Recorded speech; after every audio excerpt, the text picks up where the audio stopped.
Donc, j'ai dit, la parole est la meilleure et la pire des choses selon Ésope, mais je dois dire c'est également la plus fugitive, la plus fugace.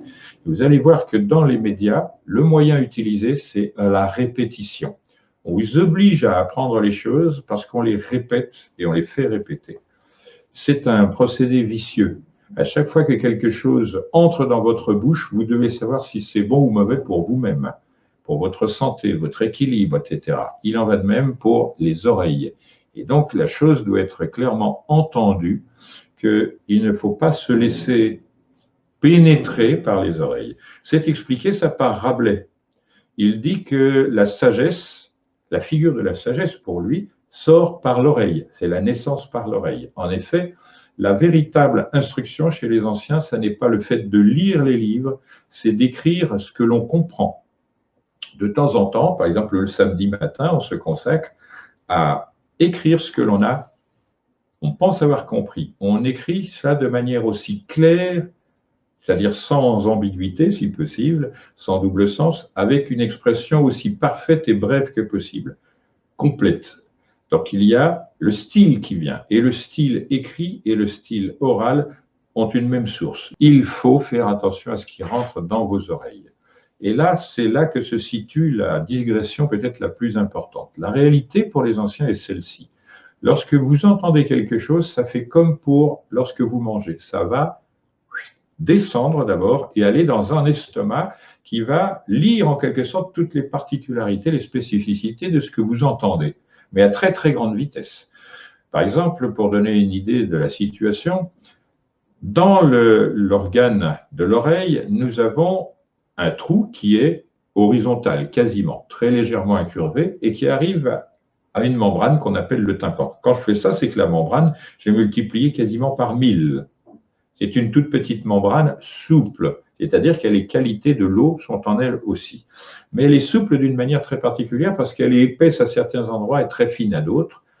Elle est, comment dire, aussi en relation avec des poils, et ces poils transforment avec cette membrane les vibrations mécaniques de l'air en des toucher les poils en question, et eux transmettent directement cela au cerveau. Mais ils font ça, grâce au cerveau, environ 20 000 fois par seconde. Donc, le cerveau, lui, travaille sur 20 000 situations informatiques, pour simplifier et clarifier. Et à partir de cette vocation mécanique à l'origine, l'air qui vibre, il va reconstituer les choses, il va les teinter. Mais pour cela, ce qu'il perçoit, ça redescend.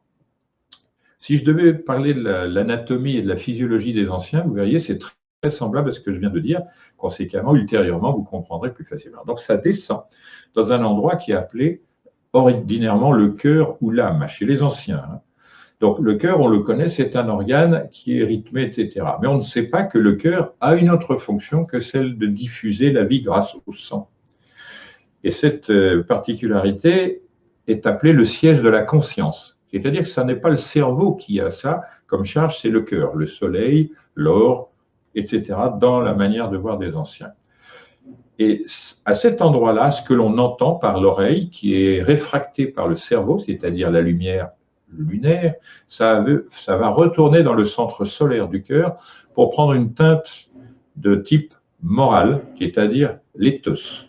Et ça devra fonctionner en vous selon ce que vous allez ramener qui est de vous-même. Grosso modo, il convient de dire que le discours passe par vous et il est en quelque sorte tamisé par votre conscience. Si ça vous convient, ça marche pour vous. Ça devient une nourriture. Si ça ne vous convient pas, hop, vous rejetez cela. Au besoin, vous êtes capable de faire un discours de rejet. C'est quelqu'un qui, pour faire un discours de rejet, pour être très franc et très rabelaisien, serait capable de vomir, pour dire « ça ne me convient pas, cette nourriture n'est pas bonne pour moi ». Voilà.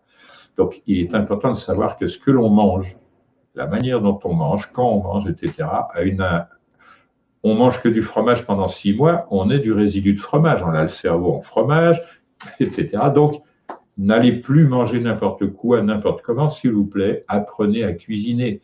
C'est une ergothérapie fonctionnelle très utile. C'est comme ça que vous allez attirer chez messieurs une dame à table, et si la cuisine lui convient et la musique lui convient, c'est affaire quasiment possible. Donc, ça te fait sourire, tu as raison.